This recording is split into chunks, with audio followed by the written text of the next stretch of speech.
एक छोटे से गांव में, जहां पहाड़ों की चोटियां आसमान छूती थीं और घने जंगल सूरज की रोशनी को भी मुश्किल से जमीन तक पहुंचने देते थे, वहां एक पुरानी हवेली थी। लोग कहते थे कि उस हवेली में एक बुरी आत्मा का साया है, जो रात के सन्नाटे में भटकती रहती है। एक दिन रवि, एक एडवेंचरस लड़का, अपने दोस्तों के साथ उस हवेली की रहस्यमयी कहानियों को इन्वेस्टिगेट करने निकला। जैसे ही वे हवेली के पास पहुंचे, ठंडी हवा का एक झोंका उनके चेहरे से टकराया, जैसे हवेली उन्हें अंदर आने से रोक रही हो। अंदर का नजारा किसी भूतिया फिल्म से कम नहीं था।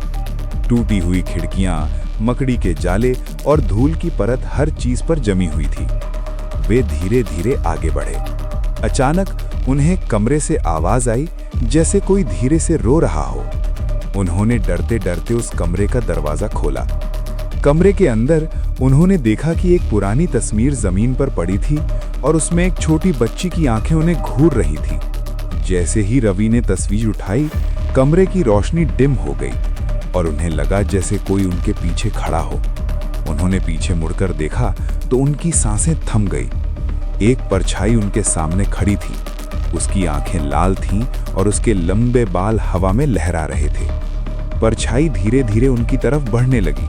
रवि और उसके दोस्त घबरा गए और वहां से भागने लगे।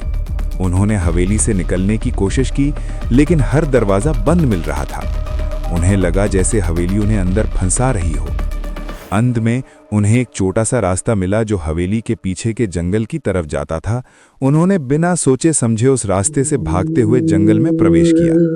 जंगल और भी डरावना था। पेड़ों की शाखाएं उन्हें पकड़ने की कोशिश कर रही थीं और उन्हें हर तरफ से अजीब आवाजें सुनाई दे रही थीं। जब वे अंत में जंगल से बाहर निकले और अपने गांव पहुंचे, तो उन्होंने राहत की सांस ली।